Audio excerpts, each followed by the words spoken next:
anytime soon.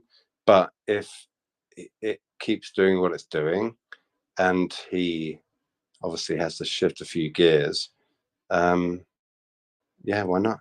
Like, why not? Like, I don't know many other people out there that are potentially going to be saving as many people as he's about to save. But it ain't happening next year. No. Yeah, it's pretty fast, this space, but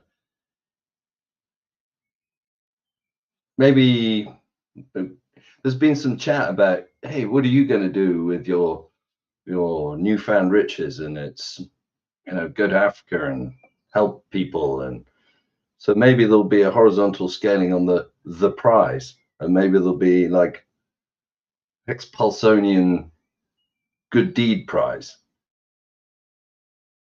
Yeah, first I think that talk about Hexaco needs to be realized.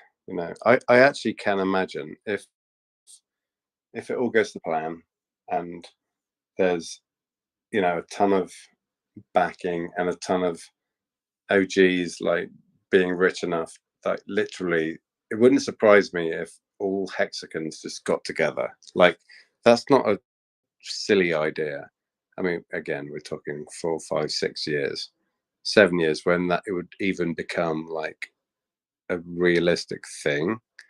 But if it keeps going, then the community and the OGs and the just the way everybody thinks in this community, there could be some crazy things happening.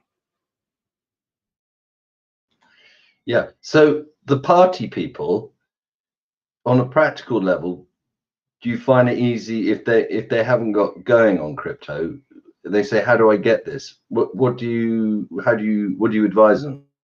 Phone, PC, watch a video?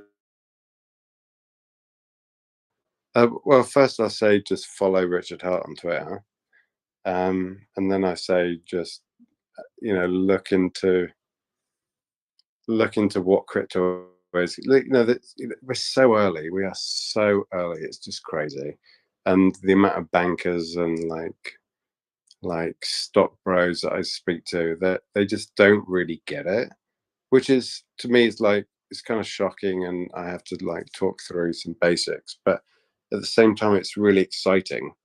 Like, these guys are open and dealing with so much money, but yet they don't understand what crypto is, and so it makes me feel like really bullish that the fundamentals about having a MetaMask wallet, or like seed phrases, and like piping in money into DeFi. It's kind of wild that they don't know about it, but they're all really interested in it. So yeah, just point them towards Richard Hart and YouTube and some of the bigger hex streamers, just to point out how big the community is.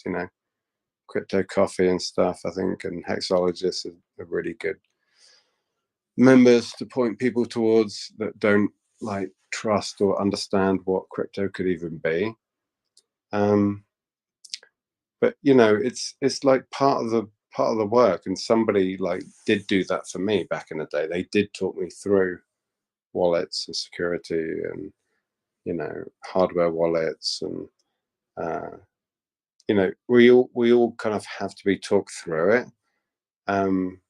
But that's part of the gig, right? It's like, if you want to share this token and this ecosystem with other people, it's like you can't expect people to just get it straight away. You've got to share the knowledge, and that's part of the job. Yeah, absolutely. I was interested in your experience of what works, because an effective strategy is going to help us get to that goal of onboarding. Right. I saw something on Twitter earlier about like some wallet or something having like instant buys without KYC into Hex. Is that true? I don't know absolutely, but yeah, I did bump into something that was a bit like that. Maybe we should have a dig. Yeah, I mean that's just going to happen. It's going to happen, and I feel sorry for the people that are missing out right now and buying at this level. Um,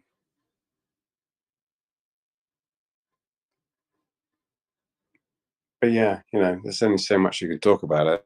But there's certain people that I just drop it in the conversation. They're definitely interested, and I think like I haven't done it myself, but like anybody that's like Googling Hex or Googling Richard Hart, like right now, they're probably going to come across the fact that he was on Fox Business chat like 3 days ago. So I think the gates are like finally coming down, and I think they have been coming down for some time, which is really exciting. Um, uh, but BitBoy's talking about Richard Hart, and uh, it's simply happening. And it can never be fast enough. But like in 2-3 years, people are going to be like, I can't believe I sat through somebody questioning Richard Hart about a fucking like a scam issue 20 years ago. It's like it is happening. We are literally watching the gates coming down, and we should be celebrating it. Yeah. So credibility. I think the other thing that's happening is a sort of conscious shift. People are looking for alternative ways of organizing all sorts of things because they're challenged by, the incumbent system, and they're thinking this is letting me down, from full fuel prices to a bunch of other things that are kind of foisted on us, and they're you know stepping up and thinking, well, actually, how could it be different? And when they realize there's something they can do, they might take action.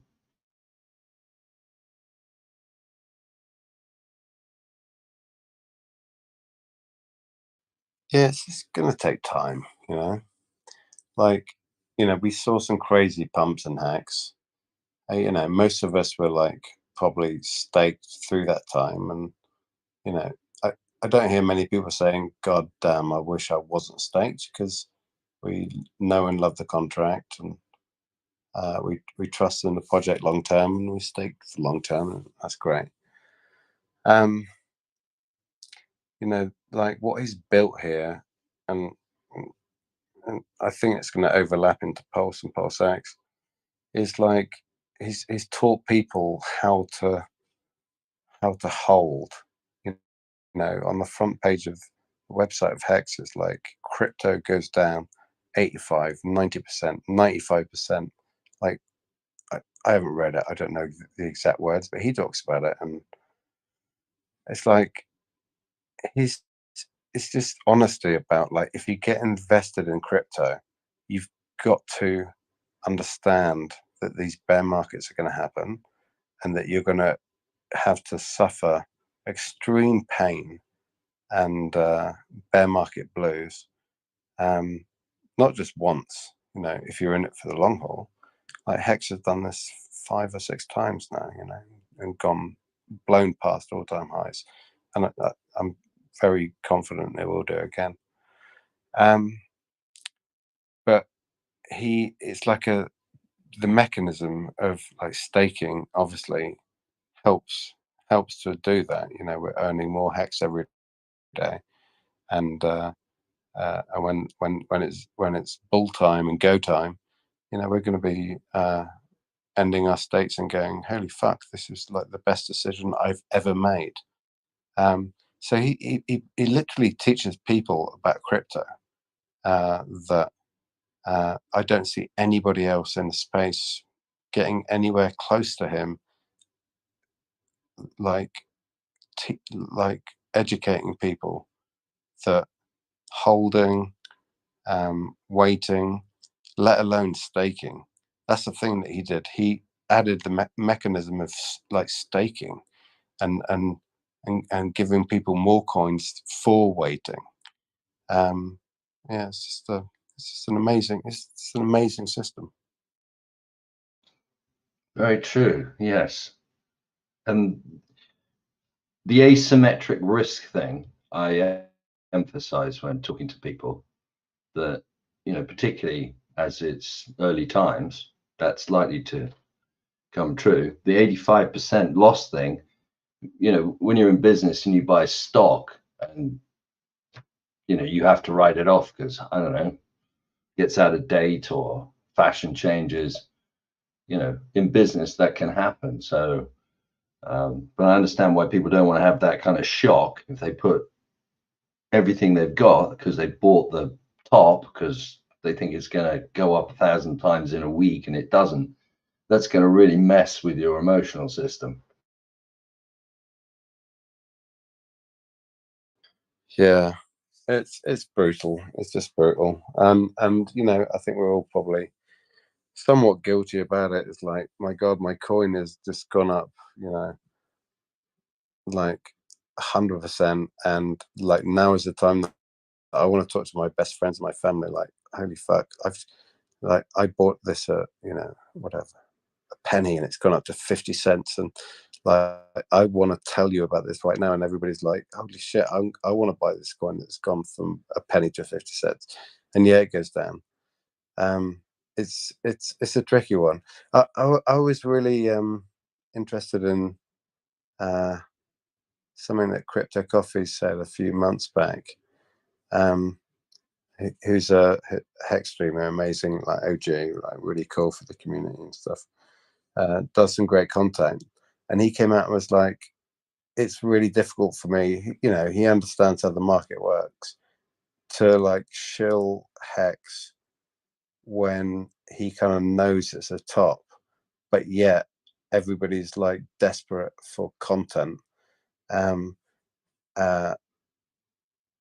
he, there's like a moral thing about like when it's a top, especially when Richard Hart calls the top at like 69k Bitcoin, whatever, and we all, if you believe in what he says, all kind of know it's all going down. Like, how are you then going to shill, morally, a token associated with him or with the market? Because it goes in waves. Like, there is a bull market, there is a bear market. It goes up and down. Generally it goes up, and so you're probably good buying in at any point. But I feel like the hexagon community really sensitive about like not like shilling hard, saying you have to buy now. Hex is going to go to $1, $10, $100. Like, that actually did stop, and I think that's really respectable. Yeah. So in business modeling, an accountant once introduced the idea that you model your business like, what's the minimum for it to be viable, what would be a medium, and then what would your max story be, and sort of linking that with the idea of the whole dollar cost averaging in, and that moral question of don't shill it when it's at the top. They can still educate people and say, look, it might not be a great entry point right now, but you can see how well it's done. So, choose your on ramp, choose your wallet, listen to Papa security thing, and the education thing. So the way I see it, and I'm very comfortable with like having ever talked to people about Hex and like said this is a great product and great to stake and stuff, is that this is a long-term like concept. Like, I'd never tell anybody to be like, yeah, you should stake in Hex for 4 months. No, I'm telling people to make a staking ladder for 15 years. And I feel like with that mindset, like DCAing in, and staking out for like 1 year, 2 years, 3 years, 5 years, 10 years, 15 years is it's just a very solid play. And obviously at these prices, it's incredible to be able to buy Hex again at these prices. But Richard Hart always said, we could always go down to these prices again. But what I know, and it's painful for me, like I was buying Hex whatever a year and a half ago, 2 years ago, to see it come back down to 3 cents. I'm like, yeah, that's kind of gutting because I saw it up at 50 cents. But I've been staked all the way through, and I can definitely recall, like almost exactly a year ago or a year and 2 months ago, the idea about getting to 3 cents being absolutely ridiculous. Like we celebrated, like we went out like it was the 4th of July when Hex hit a penny, and that was just over a year ago. And so then I just take myself back and go, wait, if I was told a year and a bit ago when Hex hit a penny that Hex would hit 3 pennies or 4 pennies, wherever we're at now, I'll be doing cartwheels, especially because I'm staked, and it's earning. So you just got to kind of like step back a little bit and like see the reality of like how well it's doing, and it will blow past 50 cents, but very difficult to sell the top, and especially if you're staked. But if you believe in it and you're staked and you're earning all of this APY all the way up from people on emergency unstaking and just a general contract, you're just good. You're just good over time. Like you got to ask yourself, if you believe in it and you're staked and you're buying it and you're watching Richard Hart and you're in, like you believe in it, so you're good. Like it's a kind of like a truth engine thing, and I don't see anybody else in crypto that's more insightful, interesting, trustworthy, truth speaking than Richard Hart. And so I'm really glad that I'm invested in these projects.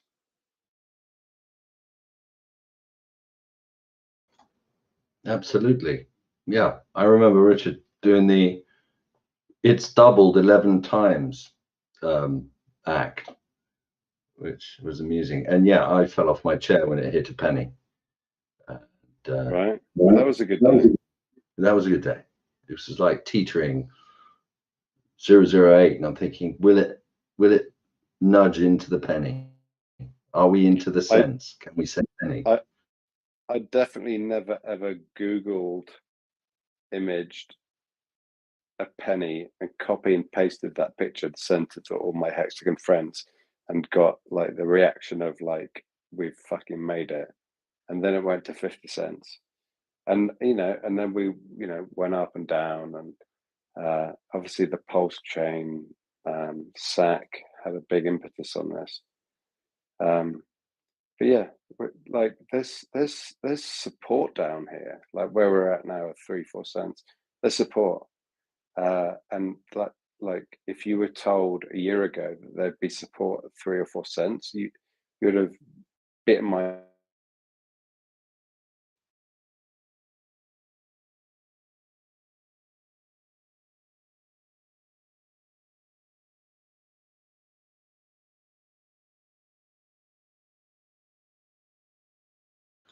Whoopsie, Ian, you've fallen off the internet.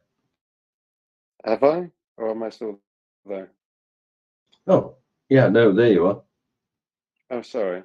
I was just saying that like imagine when it hit a penny, which I think was about a year ago, maybe a bit more, right? And so much has gone since then. Like we've had like the lead up to Pulse and Hex hitting 50 cents and PulseX and sacrifices are just like so much happens in a year, even though it feels like nothing happens and time stands still. It's like, no, there's so much going on. To ask you was like, if a year ago or so, when Hex was a penny, if you were told that Hex would be at 4 cents now, how much would you like shake my hand off for that confirmation?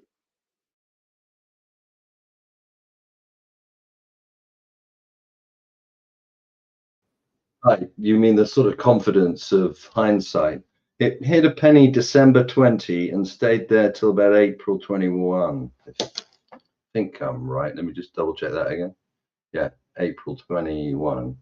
And then it shot up 5 cents. If I told you back then when we hit a penny that at this date and time that we would be at 4 cents, I'm pretty sure you'd be like amazed by that idea. Yeah, when you put it like that, if you take the spike to 50 and get rid of the emotion of falling from 50 Right. to 3, and Sure. you draw a line from 1 to 3, it is an increase in velocity. Yeah, you'd be like, that's solid. That is fucking solid. You'd be very happy with that line. In fact, you'd probably be surprised by that line. One of the big emotional tellers for me is that all of the interest, all those tokens that are being earned, they all get multiplied by the new price. And I'm not out yet. Sorry, explain that quickly. Okay, so if we're earning yield, more tokens, the interest, the HEX, stake, Sure. interest. Okay, so that's accumulating and you can watch it. And every day you can see whether you got 3 or 6 for a T-share. So you Generally then, 6 these days, right? yeah, quite. It has been like that. There have been all sorts of crazy bonuses from, you know, early end stakes and people not staking, and I couldn't say exactly what the proportion is, why it's kind of double what it should be. But yeah, so it accumulates, and that's, I don't know what the final value of that will be, because obviously we don't know the exit price, but it's definitely worth more today than it was when it was a penny. You see what I mean? Right. Yeah, those daily payouts are really, really good recently. And uh, I follow like this thing called Whale Hexbot or something, or it almost feels like they've given up on telling us quite how much hex we're getting every day per T-share, but it's substantial. Yeah, it's pretty amazing. I found another site. I'll just look in my daily folder. I got a folder in this tab manager thing. I'll just have a look. I found a good thing.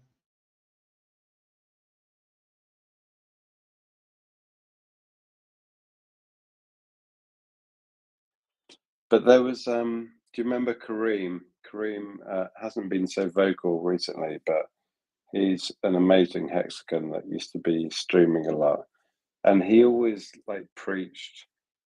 To be fair, before the bear market hit, and when the bear market hit, he kind of went away. But I get that. Like a lot of hype guys for the coin.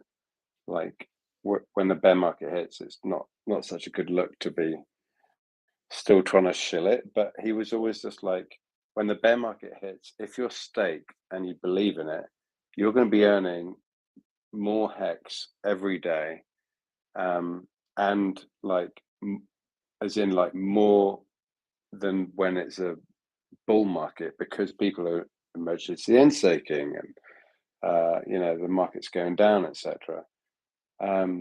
So just being staked in Hex is like in the bear is actually like the best move you can do in crypto, especially if you don't want to sell, and you know that Hex is like, you know, a golden product.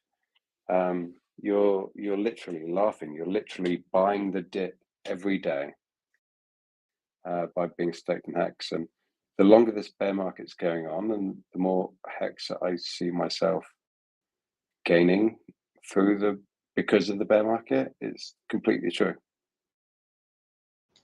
Yeah.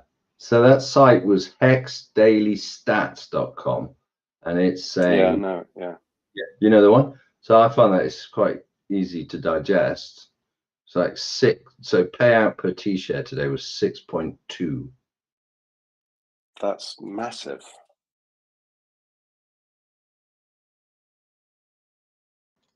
APY rate 39.2%, which is just insane. That 39.2%, is that for the average stake length? Yeah, average stake like 6 years or something. 6 years.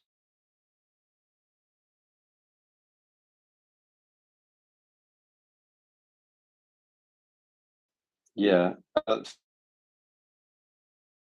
getting paid through the nose, which is great. I mean, I'm still buying Hex, let alone like getting all of this Hex with interest. We're not allowed to call that anymore. We're like APY or something. Yes, so a beautiful, designed, amazing system. Yeah. Smart contract, chugging away, looking after your money, which is just an entry in a ledger.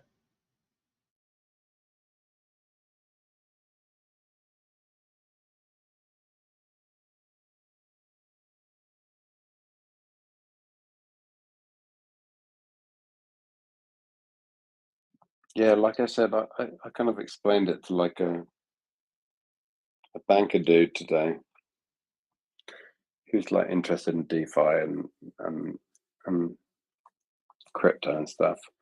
And I guess I did what Richard Hart did back in the day. I guess still does, and that's just talk about like the value proposition of a certificate of deposit that used to be, very, very acceptable and interesting to, our grandparents and our parents with a bank. Like, you take 10 grand into the bank and you'd be like, I'll lock this up with you for 5 years. And, I expect 10,000, 10% or whatever. Like that doesn't exist anymore. But with Hex and through DeFi, um, you're not just looking at 10%, you're looking at, for that amount of time, maybe 20%.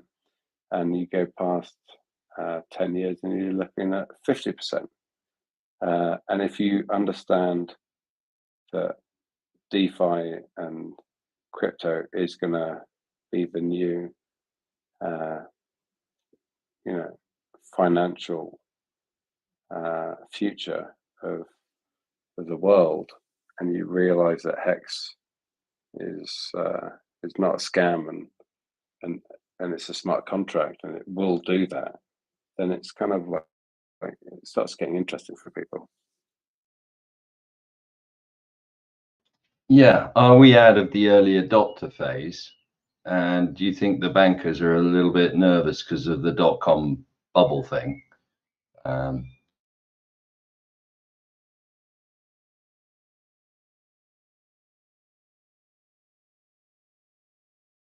what I mean, Ian, do you think that in the pubs in the city, they're talking to each other saying, you know, this crypto thing, if we put $1 million in, we can actually get it out again?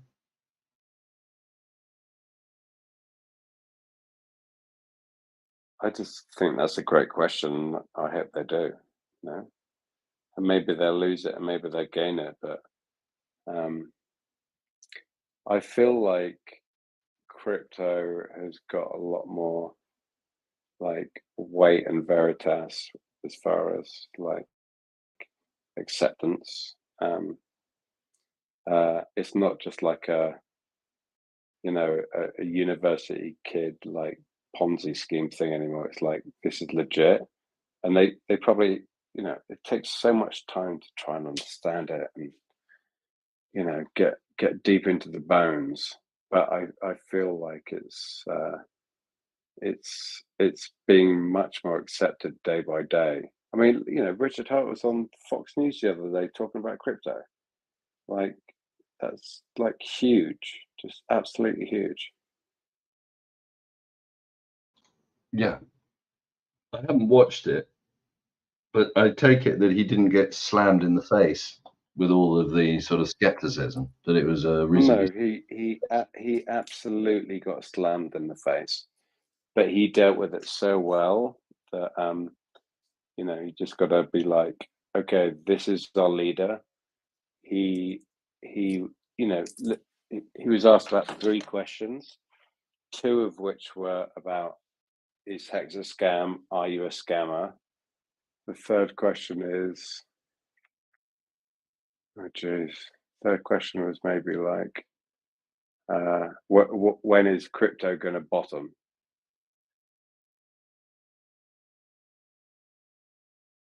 It was embarrassing, but he handled it very, very well. I mean, that question in itself is amusing from a sort of laboratorial humor. When bottom? Well, yeah, everybody wants to know that, and he had a little wink, little wink to our community. It was like, I called the top at 69, and the bottom's going to be 11. Yeah, he was bold. He was really concise. There was very embarrassing questions about his past and the tokenomics of Hex, and he just answered them pretty succinctly and just did a great job. Superb. Well, I bump into a few of those city types. Oh, I think there's a barbecue today, actually. But I just answer questions. I don't run around. There's too much in my head that is weird for your average Joe. I just smile at everyone. What's weird? Oh, I don't know. Out of place technology is one particular thing that I don't necessarily bring up in conversation. Right.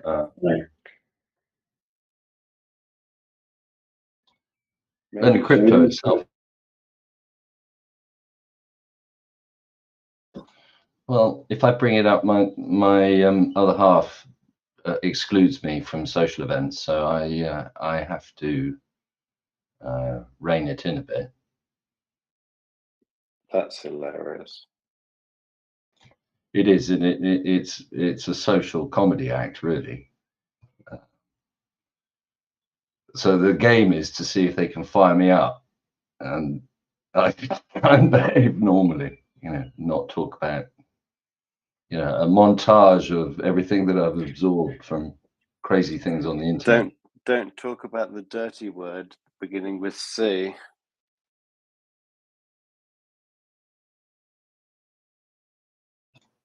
No, alternative investments, digital assets.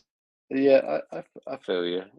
Like everybody that you speak to, and like you're in a certain situation, and I get you.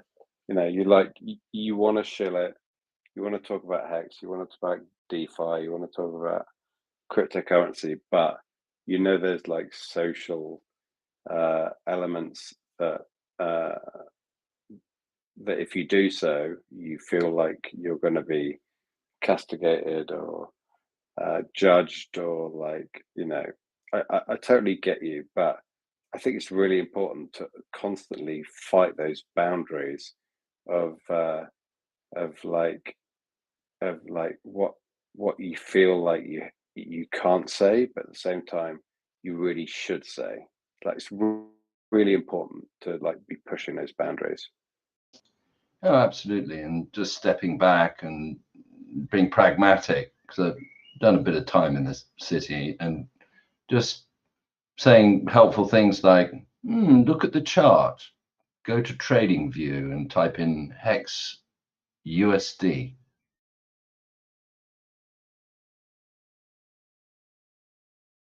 Simple sound bites to onboard without ranting.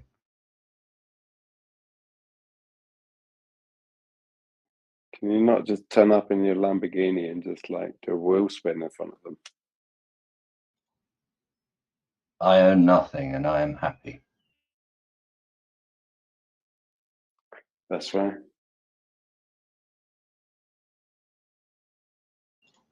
No, I just say, look at my smart kids. I have people running up to me saying, you're costing me a fortune in private tutors. And I go, why is that? Your son just got 100% on the maths test again.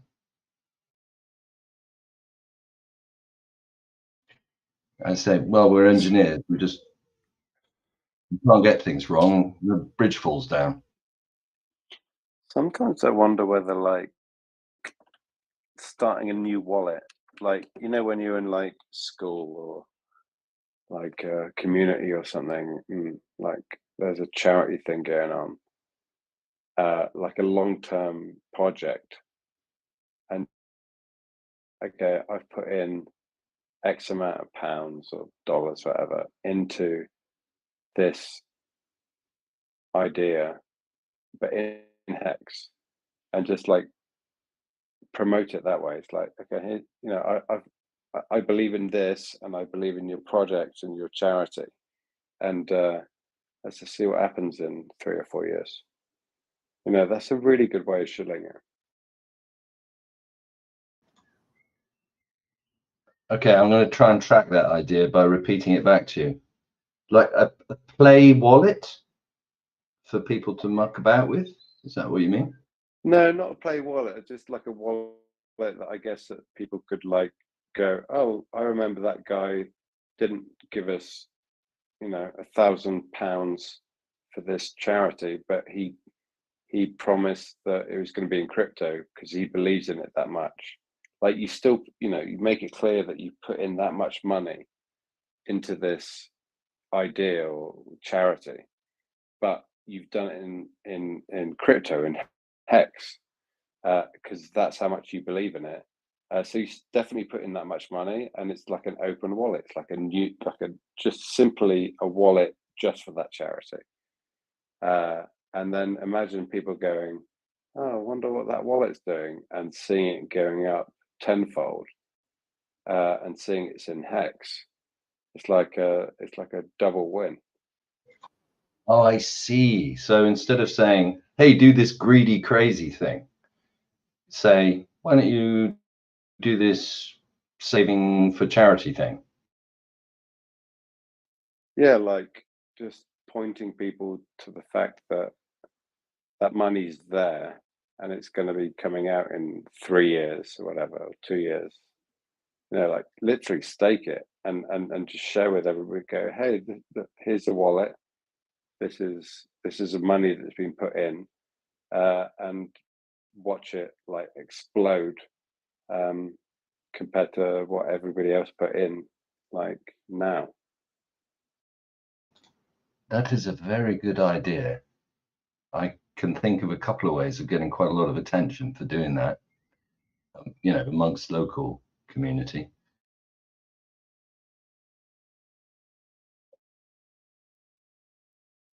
Yeah, I think it will work.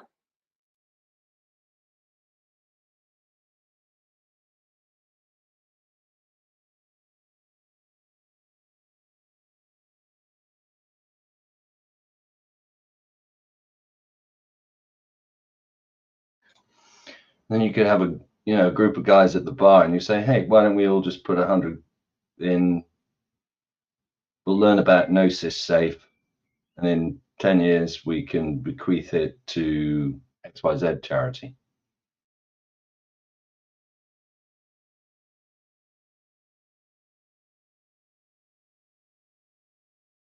Yeah.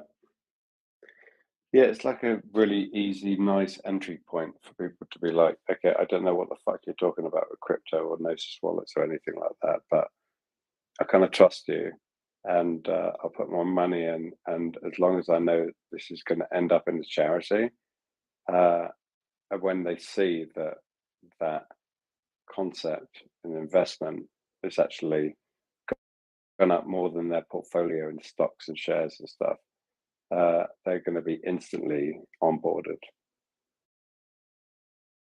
Yeah, they'll go, hang on a sec, I should do this for myself Exactly. or family, because Just all of their money will come pouring in.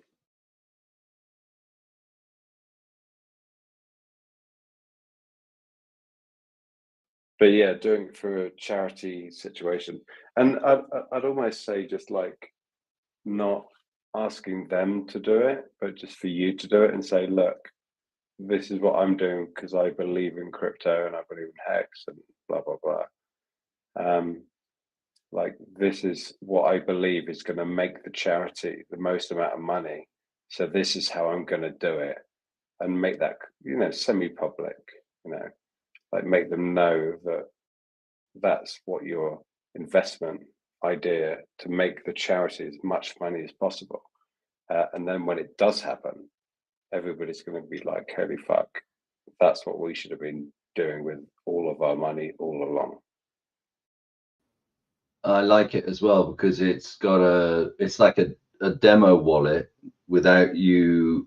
Yeah, you don't have to talk about what your private investments are, but you can point to something over there and say, it's that, look at that, look at what that's doing, and this is how you do it.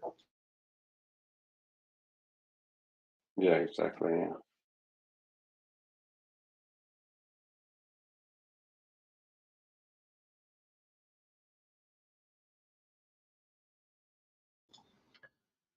Well, maybe when Pulse launches, a few benevolent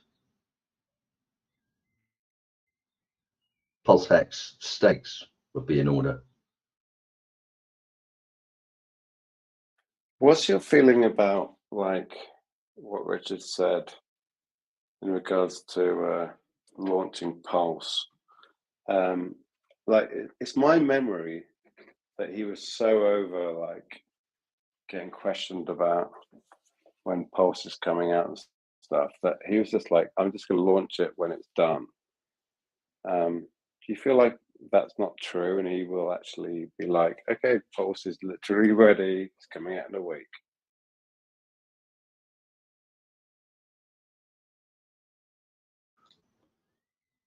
Well, that's the same thing, isn't it? He'll launch it when it's ready because it has to work.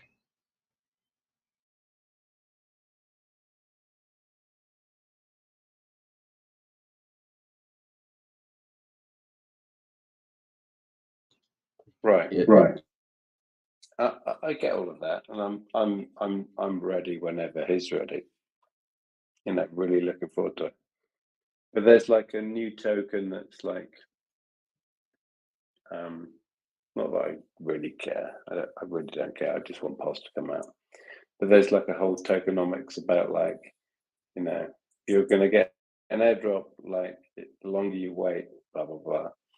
But I remember Richard just saying after the May debacle, whereby he was like, it's coming out in weeks, and then it's like it's not coming out, and then like it's not coming out. And I'm very more than happy to just hang on and make sure that the code is great and the devs are happy and blah blah blah.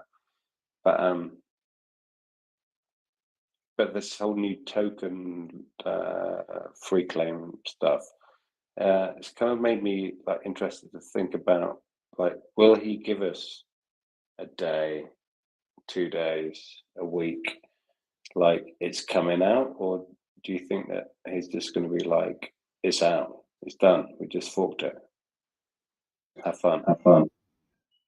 Oh, I see. So are you talking about the period where nothing has value and it sucks up all of the swap pools and substitutes the Ethereum for Pulse? No, I'm talking about him giving us any warning or heads up that it's about to be forked, as opposed to like, it's forked, okay, get on Pulsechain, you're live. I see what you mean. Well, what would we lose out if it's a bit like sort of missing the period of warning?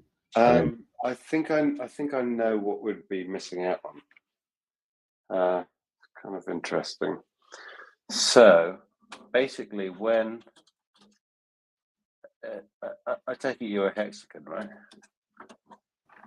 Yep. Yeah, right.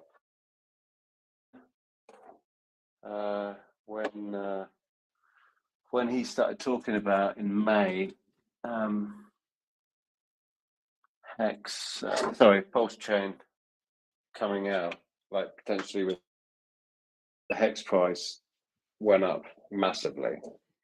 Not massively, it was a really good pump, and it was really exciting, and I totally get why that would be the case, because owning hex, going for duplication, is obviously a great thing, and owning Ethereum, not such a great thing. But it didn't come out, and he was castigated, and the price went down, and he was very vocal about like, okay, shit, I'm never gonna ever talk about the release date for Pulse ever again, because software is really hard, and the devs are working really hard, and it's just like, it's not good for the brand, which I totally get. But at the same time, Hex did really go up over that time, so I'm just kind of wondering whether it's like, what he's going to do when it gets close. Like, if the devs tell Richard, like, Pulse is ready, like, imagine that happened like tomorrow, will he be like, okay guys, the devs just told me Pulse is ready, week? Or is he going to stick to his previous comment of like, I'm never going to tell anybody when Pulse is ready, and I'm just going to launch it? It's like launched. It's like, we're forked. I'm surprised there's not more conversation about that. Yeah, I am as well, particularly as some of the indicators are quite public, like the progress on the project. And I think there's a lot of work behind closed doors, but it is an open source repo, and it does have an issue tracker. You can track the issues, the merges, so you can get a pretty good idea as to if it's ready or not. What's the latest on that front of like the updates and stuff? There's one open issue compared with, say, 50 major issues that are merged, and there are 3 merge requests sitting there.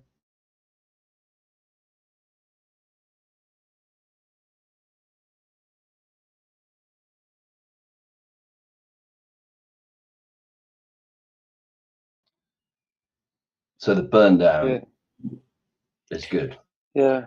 Part of me is just like, I'm like, in this bear market, I'm just like kind of happy, but like that we're not launching, or that we haven't launched on the way down to the bottom of the bear. Richard did categorically come out and say he is not waiting for the bottom of the bear. Not sure I believe him. I like to believe him because he's somebody that I put in a lot of money into. Either which way, I think it's good. I think it's good that it's not ready. But he did launch Hex like pretty close to the bottom of the bear, and it did really well. And I think he probably thinks favorably on that timing.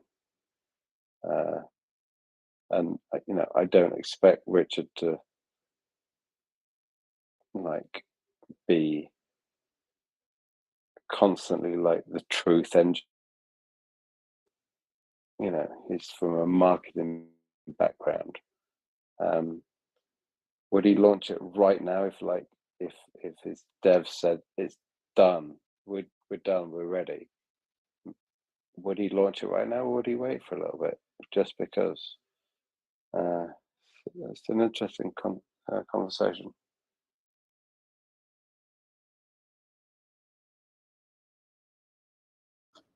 Yeah, your investment is adding value. There's no guarantee, but there's no sign that it's going down the plug hole from where I'm sitting. So delayed gratification all the way to the finish line. Right.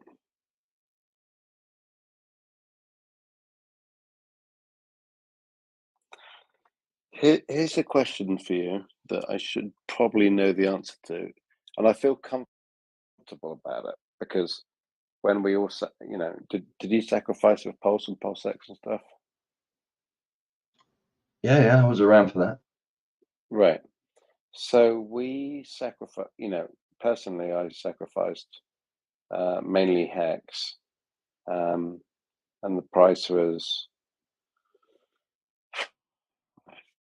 just like 17, 19 cents, I want to say, for Pulse, and somewhere in the same place for PulseX.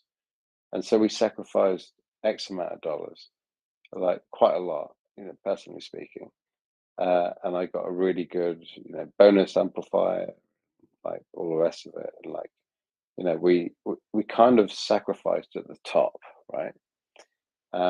And we've got all of these points coming out. I still haven't like figured it out in my brain as to like, there's some people that like that was the best financial decision of all time to have sacrificed that like that price of Hex for that amount of tokens for Pulse and PulseX. But say we've gone all the way down to the bottom of the bear. When it launches, how is that value of sacrificing like a really good price of Hex compared to a, a, a great move compared to like how people when Pulse launches can just buy it up really cheap? I still haven't got my head around how that was a really good play. Does that make sense? Yeah, there are a few sort of value points, but feel good about the fact that you made it happen. And we've all got to prepare ourselves for the initial dump. And if you've got dry powder, just as we're taking advantage of, Hex did, hey, maybe there's room for more. Yeah, no, I get all of that, and I've got dry powder, and I'm ready to see all of that happen. I think my question is, I'll try and rephrase it. How is that value of Hex at that time being, say, 14, 15, 16, 17 cents, whatever, over that time of locking in that Pulse sacrifice points going to hold up compared to if it launched right now in the bear market? I get you. Well, I have one thought. So if you had a good price at sacrifice time and you were sacrificing HEX, you were competing against other coins. So in terms of the gain you'd made on HEX as well, if you go back to your original book cost, you'd and the book cost of the other coin holder, you'd probably made more gains. So you were holding more unrealized value that you then used to get ahead of them in the distribution of the bonuses. So there was a value point there, but I think you're adding another layer.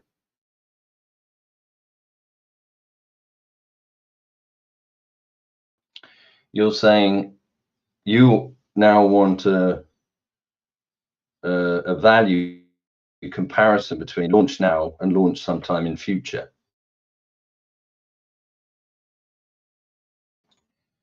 I would take the view that the longer it takes, the better it will be. And actually, it may not be a straight line. It may be a curvy vertical up to the right kind of thing in terms of the utility of the system. And if you use it in an optimal way, I mean, you can just hold it, but there will be other tokens there to trade. There'll be all sorts of opportunities. And hopefully we won't make any stupid moves. We will realize the utility. And that's sort of reasonably abstract. We had a bit of a heated debate, I think, earlier on today. They were talking about utility. It got a bit funny in a bit. But it's the utility. The investment is building something. And, you know, it's like, we're building a bridge. Well, okay, let's make it 4 lanes. Well, how about 5? And you'll get more traffic over and it'll grow and be used, kind of thing.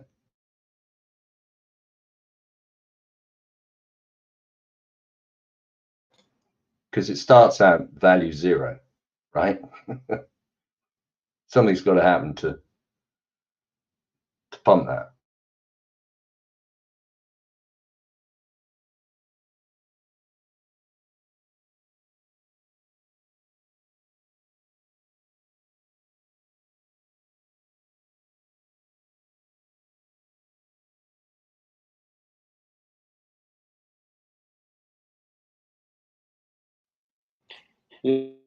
Yeah, I guess I just get a bit wigged out now and again, like, you know, the sacrifice costs that we can. Some people are saying that when it launches, the price of the token could like go down way below, not way below, but just below what we all sacrificed for. Which, you know, I know how it is when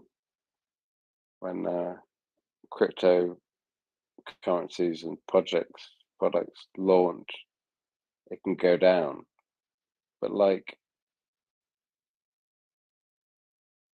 the idea that like we've invested all this money and sacrificed and got all of these points, whatever, but yet like it could launch and be lower than the cost of the sacrifice, and you could literally just like have not sacrificed and just waited and just like bought up the token cheaper than the sacrifice costs that we actually went in for. Kind of blows my mind. Yeah, I get that. And when you go past that point and it goes up above it, will you always hold that as a trauma?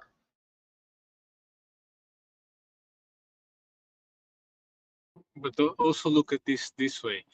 You made the sacrifice a bunch of months ago when the market was still a little bit high.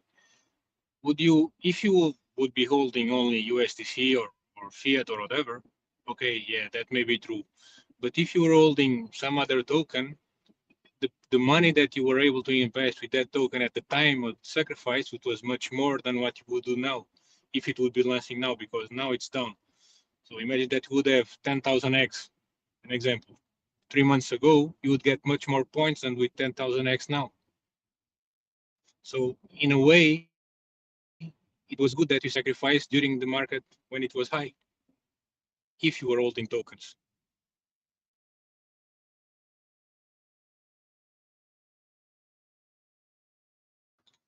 Right. So we've got to look.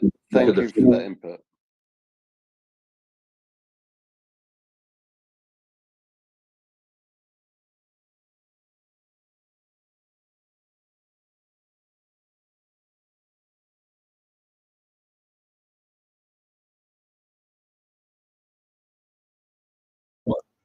So it's the freebies.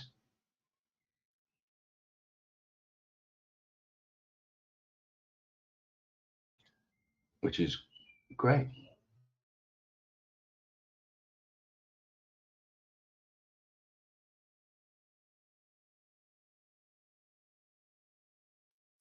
I mean, I totally get the whole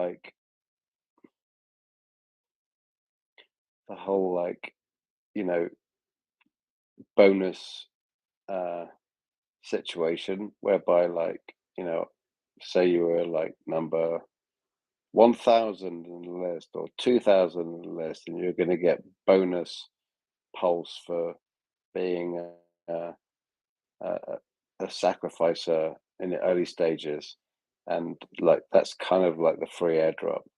But I'm just trying to I still can't get my head around the locking in of sacrificing at that time when like Hex was good, right? Hex was like 15, 16, 17, 18, 19 cents over that time. And the amount of pulse that you got for that sacrifice compared to if it launches now and it being dirt cheap, I just, for some reason, I can't understand that mathematic of like, but no, you bought it at like Hex is like 16 cents, so you get so much more pulse because of it. And if it launched now, but it doesn't, it launches at 0, but I can't, for some reason, I can't understand that situation. But remember that the points that you are getting, they are not based on X, they are based on the dollar value. So that's what I was saying. 10,000x 3 months ago would give you much more points than 10,000x now. Right. So in your mind, it's all about the points, not the actual price of crypto at the time that we sacrificed.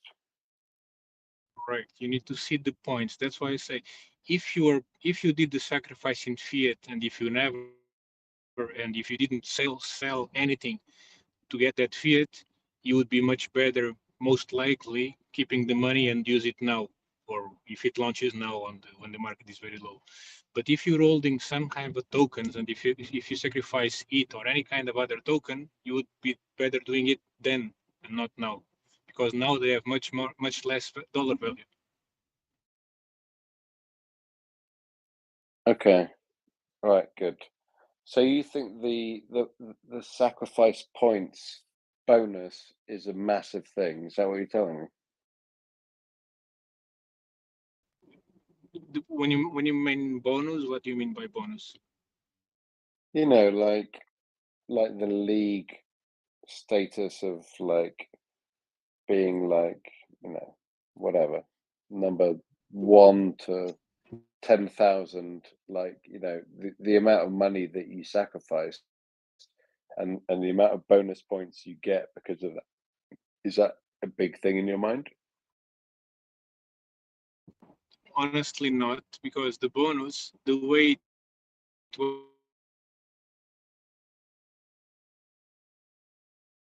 was done, it benefits the top guys, right? And only a few of us are within those. They need to sacrifice a huge amount of money to get a decent bonus.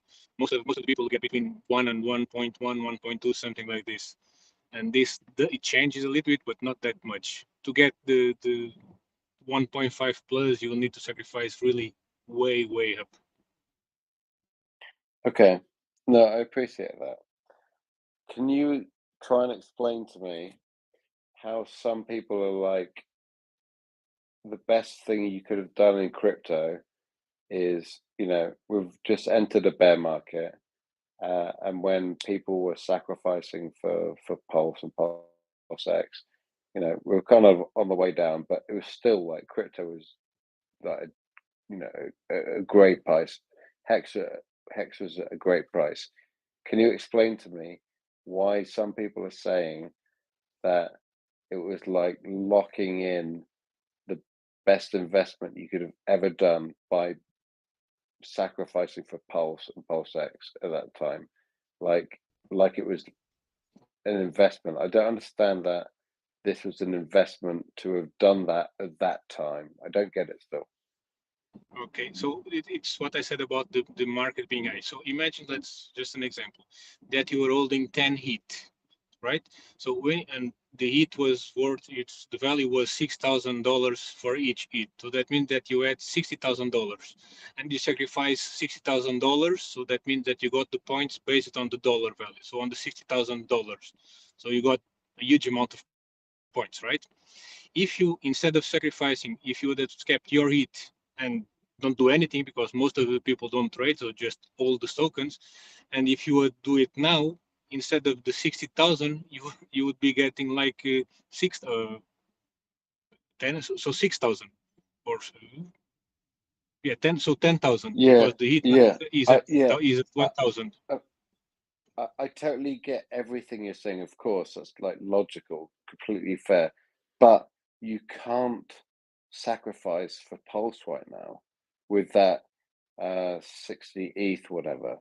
So Correct, explain to but right. So but the thing, explain to the me point, how that works.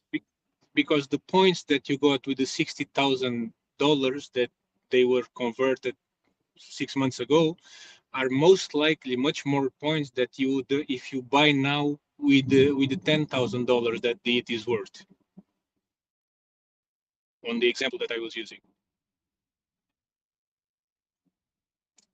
because if you'd have kept your HEAT, now you only have $10,000, because one HEAT equals to $1,000, and before you had 60,000 and you sacrificed with $60,000. So unless the Right, pulse right. really goes 10 times or 6 times lower after the launch than the price than the theoretical price that you sacrifice based on the points, you are getting a better deal sacrificing before than if you would buy now, considering that the market went down.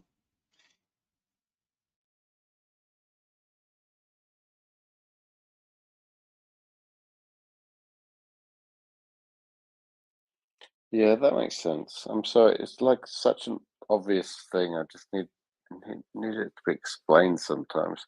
I guess a big thing for me is just like when Pulse launches, I guess there's going to be like a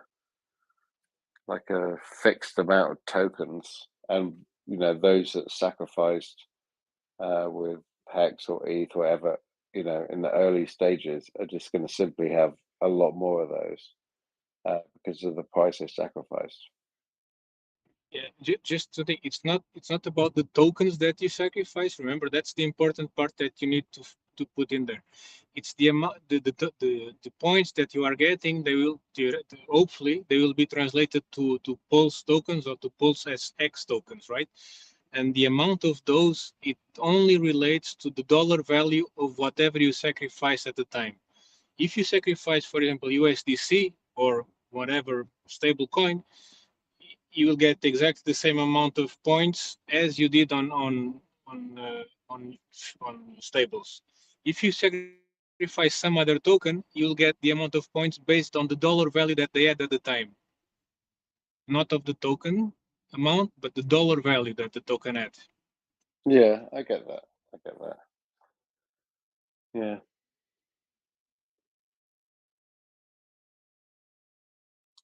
Thank you for explaining that.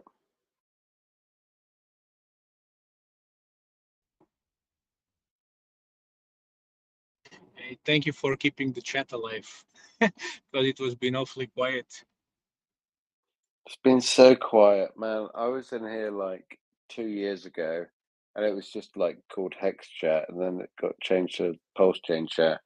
And I always used to love just coming in and like asking questions and trying to figure out Hex, like, and people explained it to me eventually, and then it turned into like, you know, Pulsechain and PulseX, and it's so exciting. And obviously, you know, we're in a bear market. How many people are in there? Like 30 people or something. But you know, it's really interesting to see what happens when the price starts going up, the numbers in the chat starts going up. It's very correlated.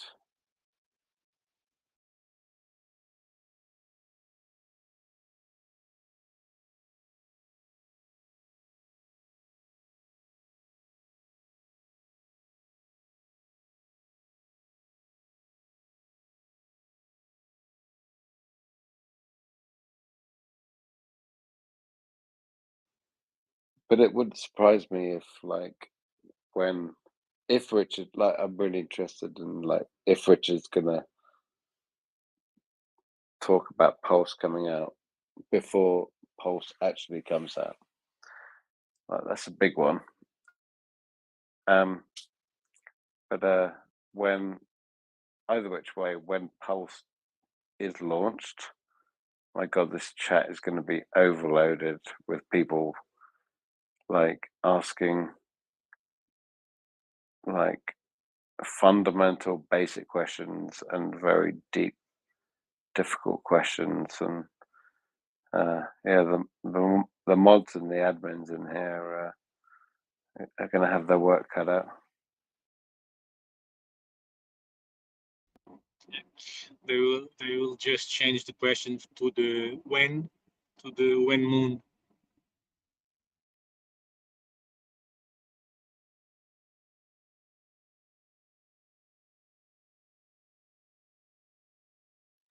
Very true.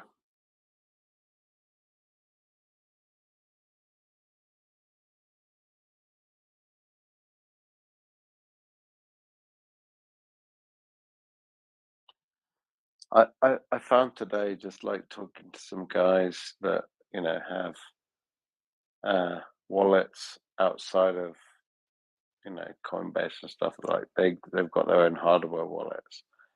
And I was telling them about Pulsechain and you know, Richard Hart forking the Ethereum chain and the airdrops, and their eyes just lit up. It's going to be a big event. Like, word is going to spread about the fact that all of your ETH tokens are given to you for free on another chain. It really is genius what it's doing, and you know, the news isn't out there. People don't know what's about to come. They're going to find out real quick. Like, Pulsechain is just going to explode.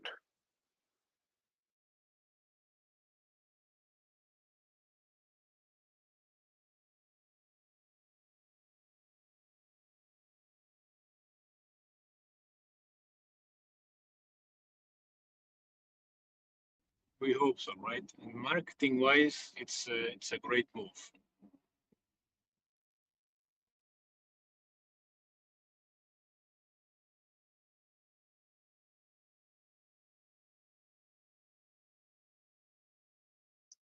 Yeah, it's genius. Like, you can see what if you're involved in the Hex community, and like we hear about like free airdrops and like everybody loves free. Like, who doesn't love free money? Free money is the best thing to get excited. And you know, most of in ETH don't know anything about this, right? Probably like 3%, 4% of people may know about Pulsechain. But believe you me, when it launches and there is free money on the table, quote, you know, end quote.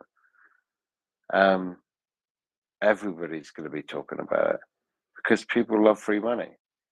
And then they're going to come in the system and realize how quick and easy and simple Pulsechain is, and there's zero gas fees. That all of their tokens are still on here. It's good. I think we're going to witness something that has never been seen in blockchain before.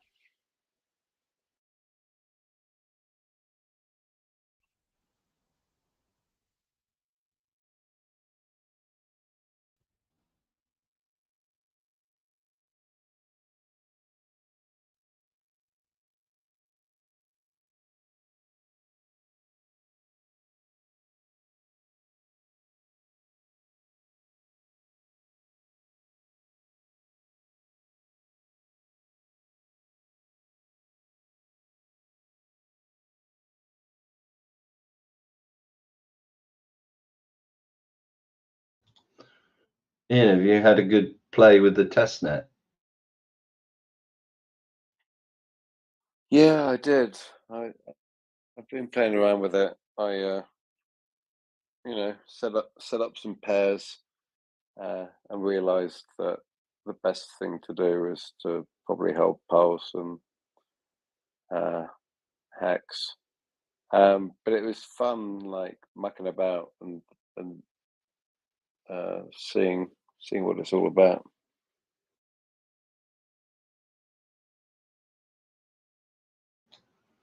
It's amazing, like ridiculously fast, and obviously, cheap internet, free money, whatever. But yeah, I saw the future.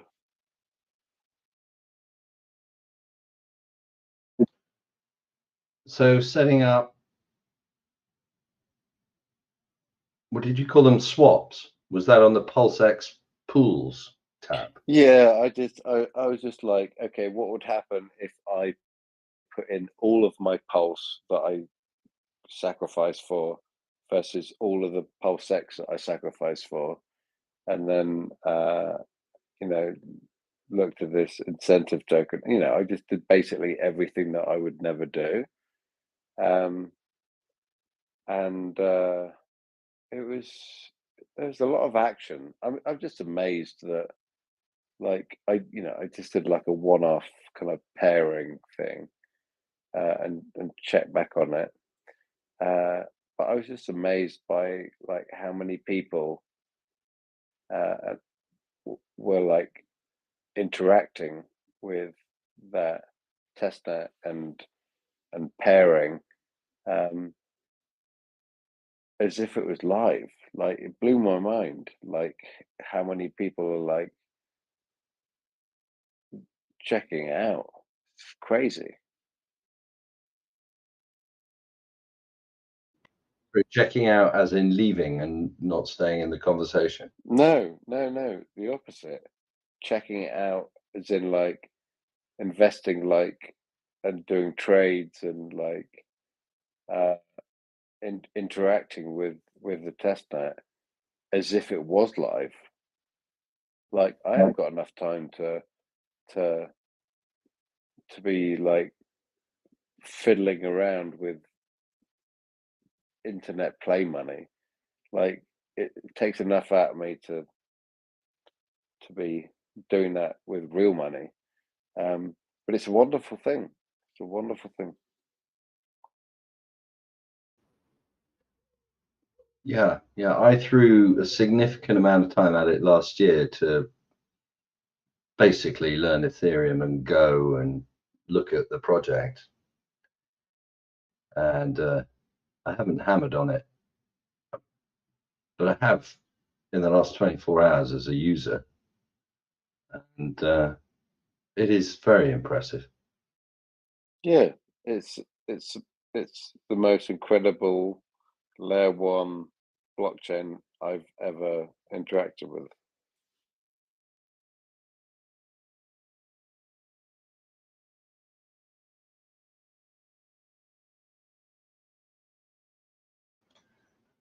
And it's I wish I had more time to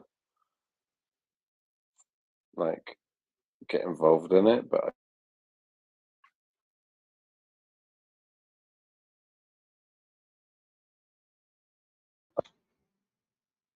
day job keeps me busy too.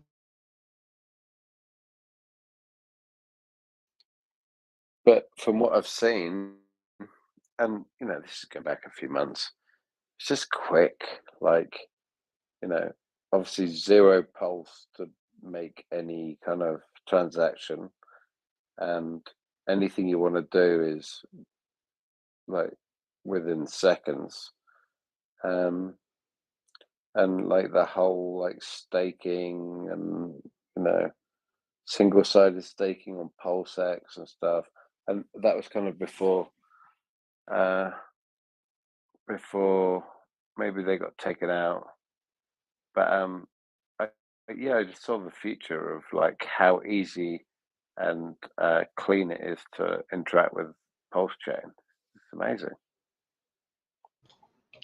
Yeah, that sort of the gas fee of being lots of noughts, so it's naught is it's like, oh, because you're used to seeing like $400 for the for the gas fee at the peak. Right. Yeah, I mean, you know, when I got into this whole deal, you know, it was maybe gas fees for certainly under $1,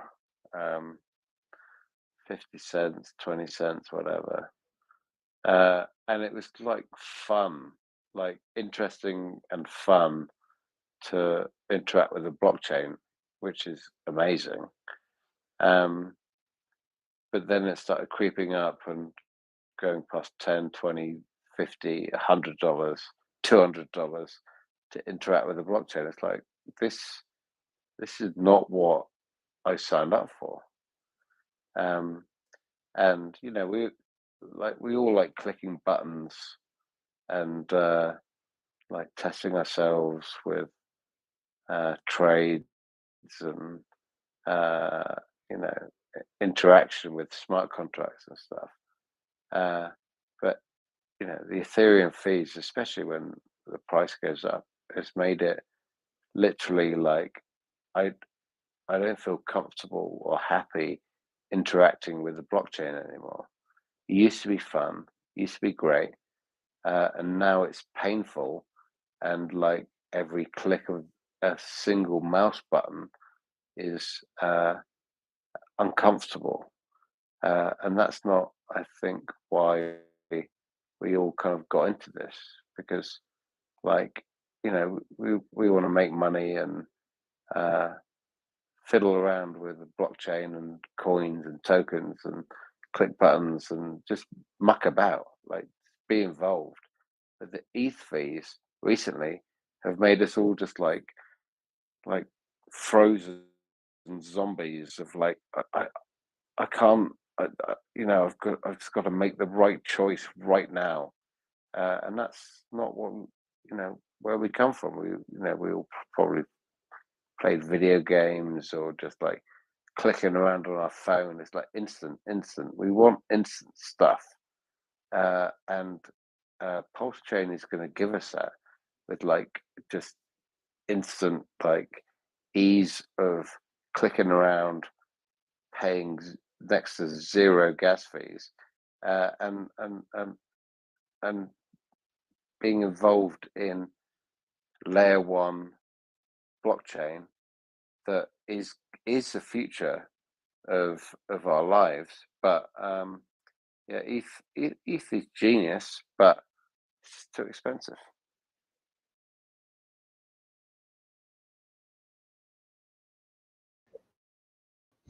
Right. So when the guys with the hardware wallets who were interested actually see that, do you think there'll be a stampede? I think the stampede is going to come from people that hated paying high gas fees, but love their coins, and and can suddenly transact, can trade, like, you know, just trade and muck about and send their coins to this and do that. And you know, Richard Hart obviously teaches us very wisely not to trade, but ultimately, I think anybody in crypto is kind of a trader, right? And so I think all of those people that could be like, oh shit, I've got Shiva, I've got Hex, I've got ETH, or whatever. I'm suddenly a trader, but I can do it for next to nothing. I think that's what's going to explode the network, because right now they simply can't do it because every trade they're trying to make on ETH is costing them, I don't know, average 20, $30, whatever it is. Maybe it's less now that we're in a bear market, but when the price goes up, it's going to go up to $100 on Pulsechain. It's going to be next to nothing still.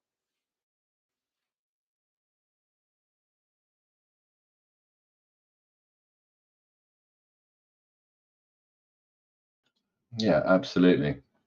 It's kind of fun to chip, dollar cost DCA into Hex at the moment, because one of the things that testnet shows you is, ta-da, your Hex is there and all your stakes.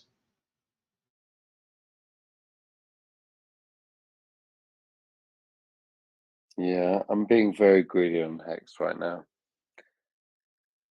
I'm being very greedy. I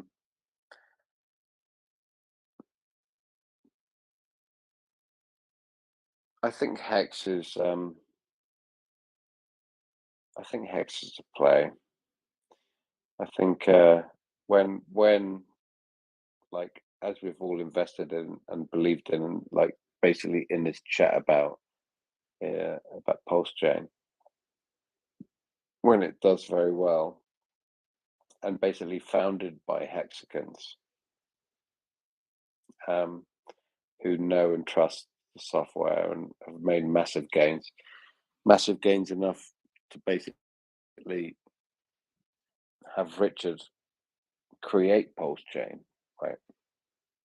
The only reason that Pulsechain is coming out and that RH decided that it needed to be created was in order to save the hexagons and the gas fees, etc.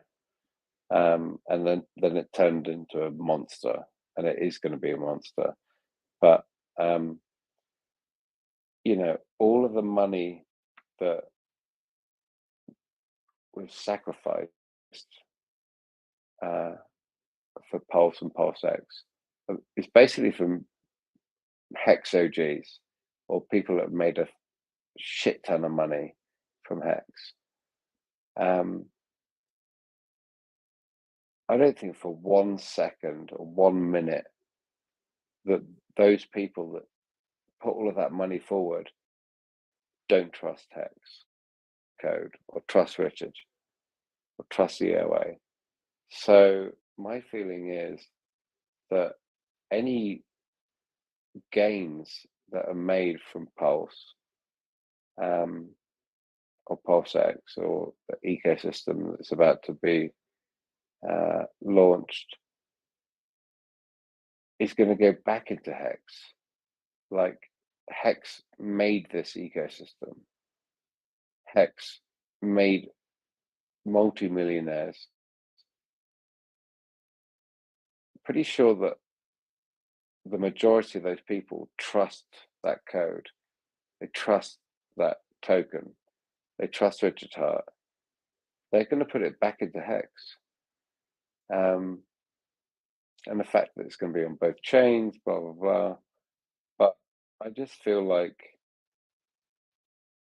in the long term, that's where the gains and money is going to be put back into, because that's what started this whole thing. And that's what made these people rich. And why would you bet against something that put you in that paradigm?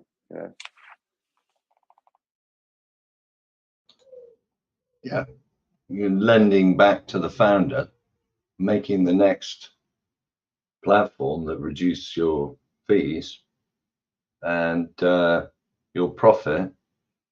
And the best way of storing that wealth is in the instrument with yield that's got this contract that keeps going. It's not being taken down like any of the other attempts at the similar thing. Right. It's like a feedback loop, you know. Yeah, and so it tends to get exponential. You know, that screaming noise coming out of the guitar amp.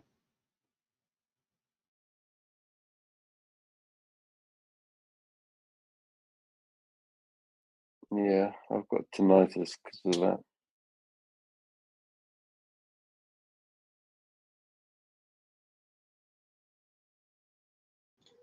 That must be irritating. That's like a high-pitched noise all the time when you're just walking around. No, just quiet. Like when you're in quiet, you can just hear it. You could like literally find the note on a piano. It's like a certain note that you could hit on like the high end of the piano, and it'd be like, oh yeah, that's the note that's always inside my head. You tried turning the Wi-Fi off. Wouldn't be able to hear you otherwise. Fair enough. Yeah. Nothing to do. Nothing to do with Wi-Fi. It's just all about like in your ear. There's like little tiny hairs, like very very tiny hairs attached to your eardrum, and basically once they get blasted with a certain frequency, they will die. Like imagine like a hair follicle, like kind of wax blasted, and then it just like folds over, and then whatever sound or frequency it gets fold over at, your ear is constantly hearing. Oh, I see. So as it exits, it leaves you a special present. Right. Exactly. Yeah. It's fine.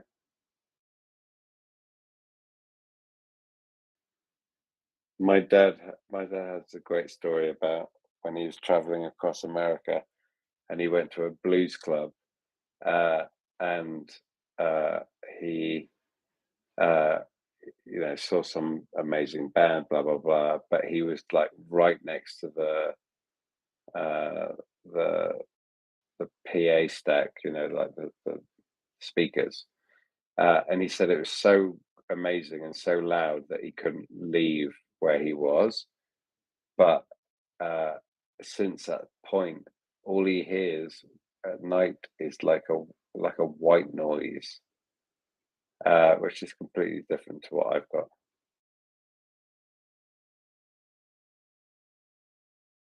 Yeah, we should all be very careful about our hearing. Like when I go to a bar or a club now, I have like uh, ear defenders, like bespoke and ear defenders that fit into my ears.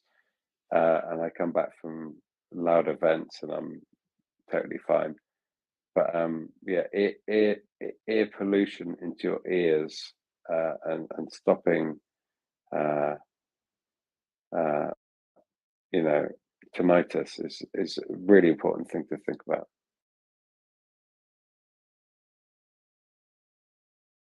That's I'll put that in my someday folder. Sounds like a good thing for family members at Christmas.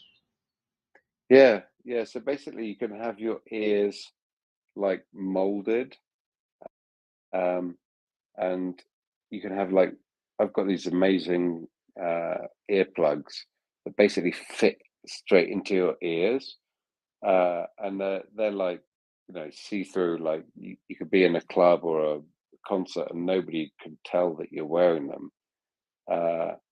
but they're basically, you know, they lower the dB coming into your ears by like a magnitude of like 20 or 30, and it's just like comfortable because, like, you know, you go to a club or a concert and it's simply too loud, and you're there and you're like, this is too loud. But if you have these ear defenders in, it's comfortable and it's really enjoyable, and you can talk to them. The problem is, you're like, you go to these events or a club or a concert or a bar, and because the music is so loud, when you're trying to talk to your friend, they're having to raise their voice louder than the audible music, and so they're actually screaming into your ears, and that's where damage can happen, because they're just trying to make themselves heard. You know, you're just trying to hang out with your friend, but yeah, you need to protect yourself against that stuff, because sound is through the roof right now. Yeah, I know what you mean.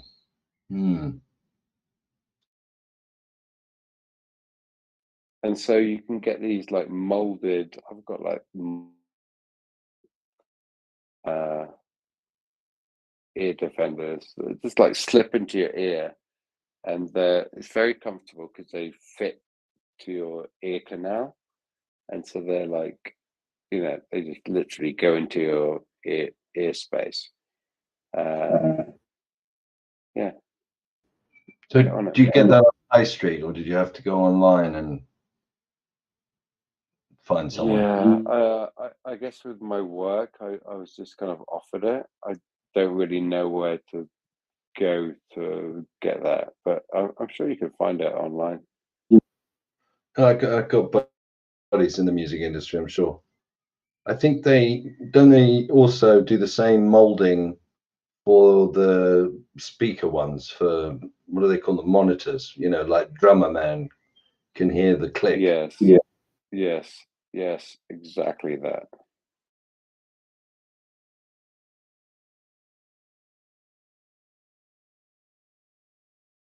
And I've got a producer friend in Belgium. He'll know about it. Yeah, speak to him.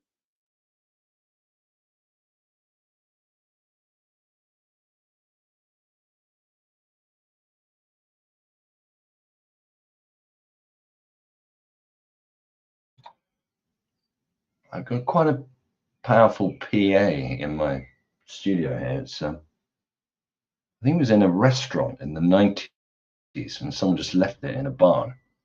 Like, I thought, well, I think I'll learn how to plug this in and teach the kids how to use a desk and a power amp. And I think it's about 250 watts or something.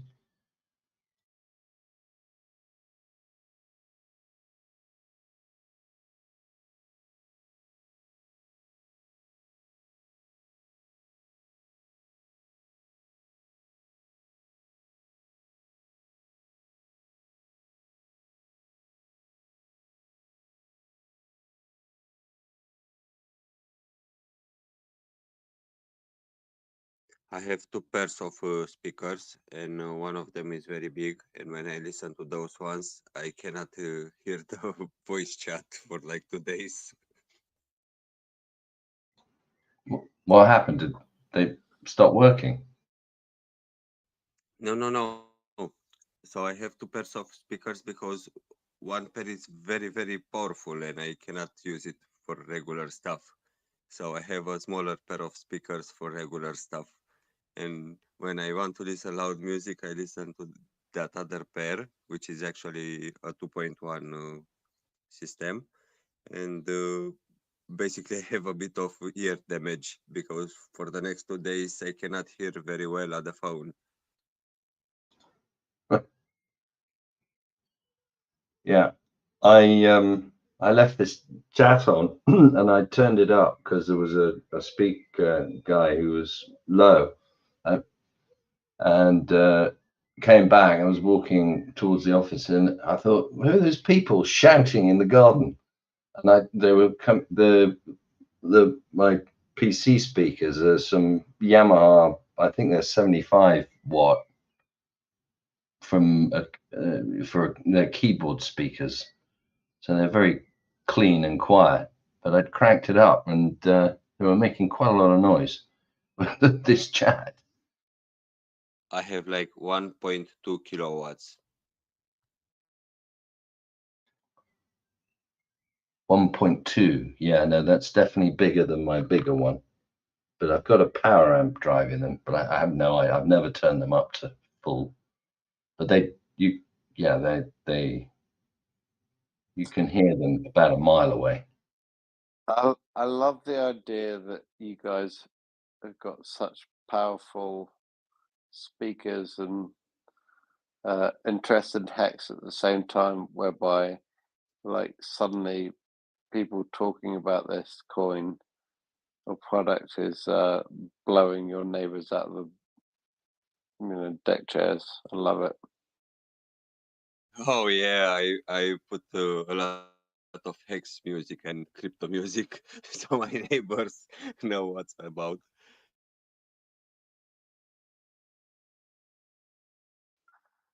Yeah, it's interesting coming back in it. I am this group chat. Chat and there's some YouTubers that like talk about like clicks and like interest in hex, Google searches versus price performance, and it is completely correlated. Of course it is, but it's interesting. It's interesting to me that people don't hang out more in the bear market than. I mean, it makes total sense.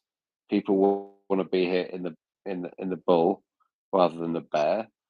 But to me, like if you believe in this shit, uh, the bear is where it's at. Like this is the buying opportunity. Yeah, but now it's also summer in most places, and people are enjoying more to stay outside, I guess. And also, they are driven by sentiments, not by logic. So more FOMO. They are here when it's FOMO.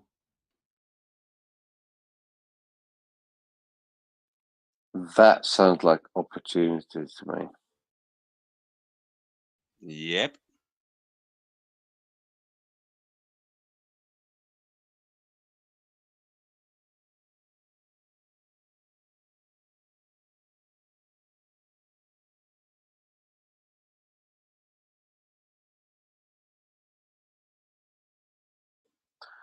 What did RH always say? Like everybody loves buying the tops but hates buying the dips or something. Yeah, I don't know whether they like doing it after the event, but yeah, he certainly was. They love it. But during the pumps, they love buying the tops. They love it. They think they're the best like traders you could ever imagine.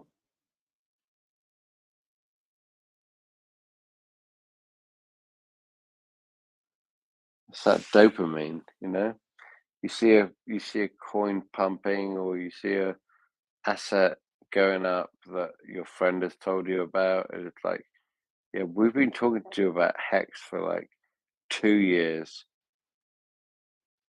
2.5 years. You should buy this. Oh, it's up to 50 cents. It's up to all the heights.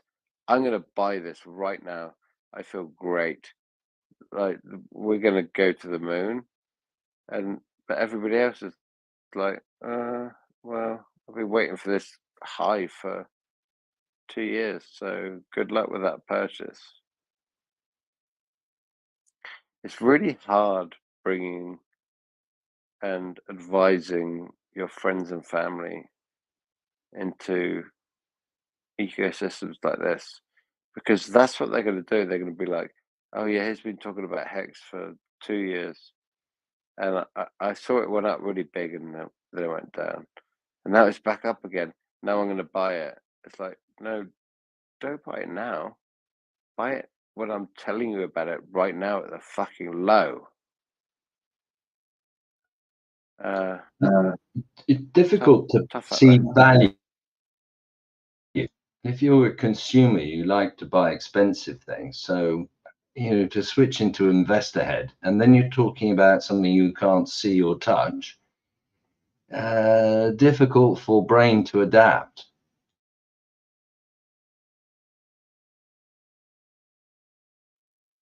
Brain wants price go up, and brain wants only buy when price go up. Last bit, error. Buy when cheap, and other people will make it go up, and then get off boat. Error. One of the things I love about this chat, it keeps me sane, is it's like, where are all the people who are also doing this? How come this stuff goes up so much and down, and there's so much volume? I can't see them. I mean, you can go to the CTC stock exchange, you can always revert back to videos of the 80s with people saying buy, buy, sell into a telephone. But the crypto market is extraordinary how much money's in there and how many people are in it.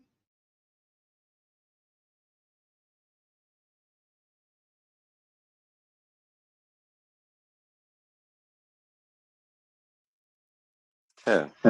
Pure DeFi.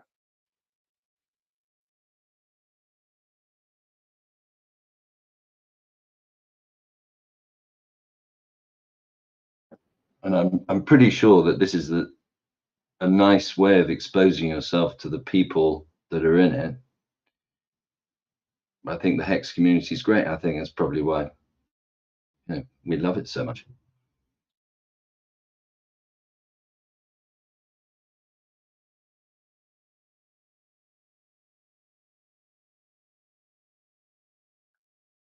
Yeah, I just think it's like early days, like the fact that we can all look at every wallet and who's selling, not necessarily like who is that person selling, but like that wallet is doing this, and that wallet is doing that, and there's been this much volume today, and this many people have staked today. Like that on-chain analysis, I think it is absolutely incredible, and it captivates me. But I think going forward, like, people are going to lose their minds that this technology has been available for so long.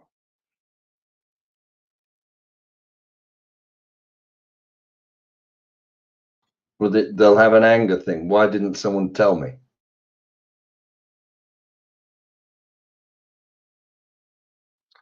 I hate to swear to my mum and dad, but I will say I fucking told you so.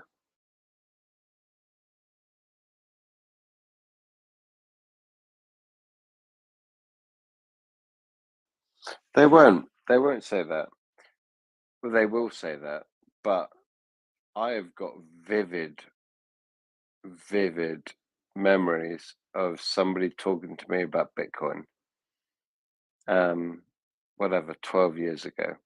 I'm still good friends with him. I saw him tonight, and he doesn't bang on about it because he fucking probably missed about himself. But there was a time when a very good friend of mine that I saw tonight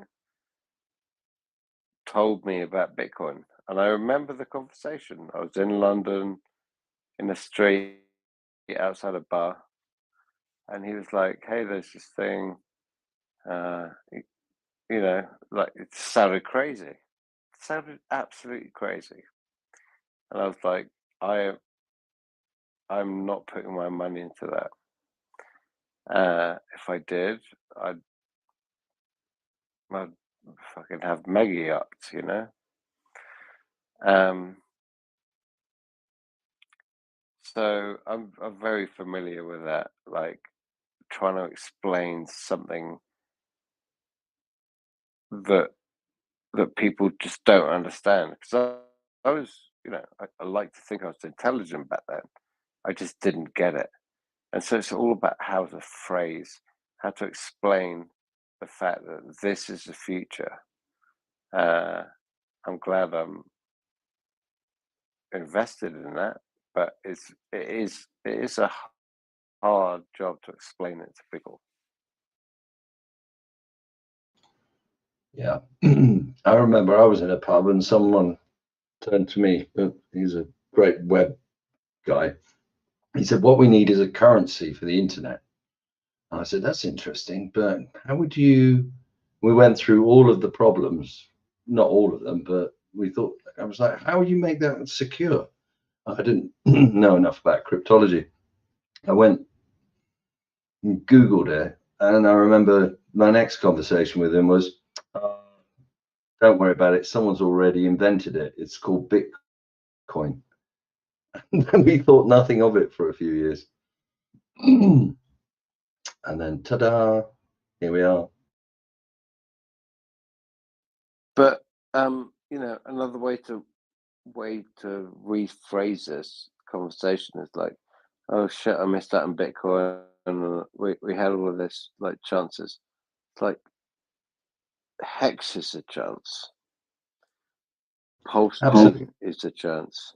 Like we are so early, it's fucking crazy, and it's so easy to be like, oh, I missed out on Bitcoin, and I missed a 1 cent to 69K, whatever. Fuck that. We're actually talking about in this channel something that is way better than Bitcoin, that is way better than Ethereum, and anybody in here is like lucky enough to be like, not that anybody hopefully gives a fuck about how early they were, but like OG, this is OG territory, deep OG territory in the best products in cryptocurrency that could potentially ever be created. So that's kind of exciting to me. Yeah, and it lifts me, and it's, you know, I genuinely hope you're right, and I'm fairly convinced it is, because it's kind of like Amazon bookseller. Oh, I won't buy any of those shares. Or electric car. Well, those have never sold very well. Or Microsoft. I'm sure someone's going to stuff them up at some point because their stuff is rubbish, and it just keeps getting better and share price up to right. I looked at all three the other day just to remind me that things can be cheap, and you should get them when they're cheap and an asymmetric risk. And that's one of the things how I view crypto.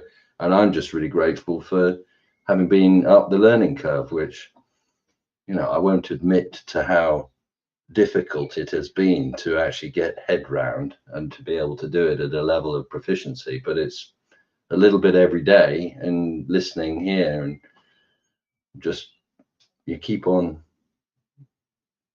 onboarding basically yourself.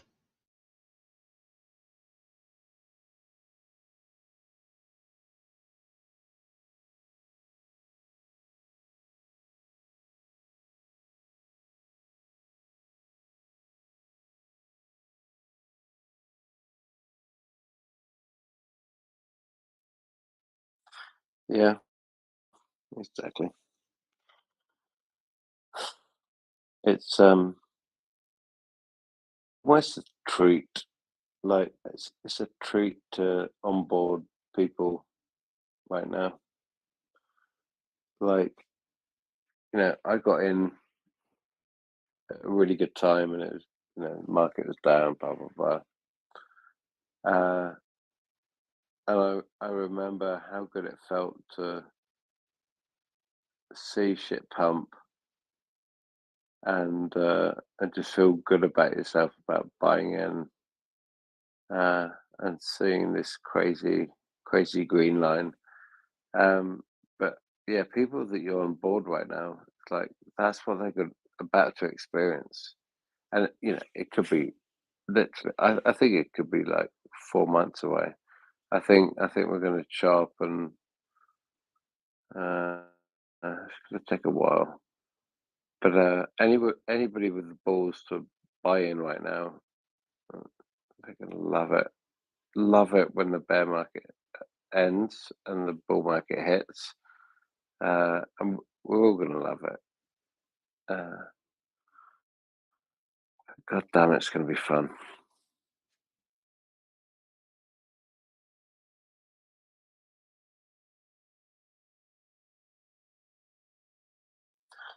But the FUD is like everybody knows the price is down. Everybody knows like we're in bear market territory. Everybody knows that Bitcoin's fucked. And so who can chill at this point in time? That's the question. Like all of our friends and family like looking at us going, "Oh yeah, you got into crypto. Yeah, you're fucked, aren't you?" But deep down we're all like, "Yeah, but we're fine. Crypto's going to go back up again." But to chill, like it's so easy to chill at the top, but to chill now, that's why we're in a bear market. Nobody could chill anything in a bear market.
Get some shut eye.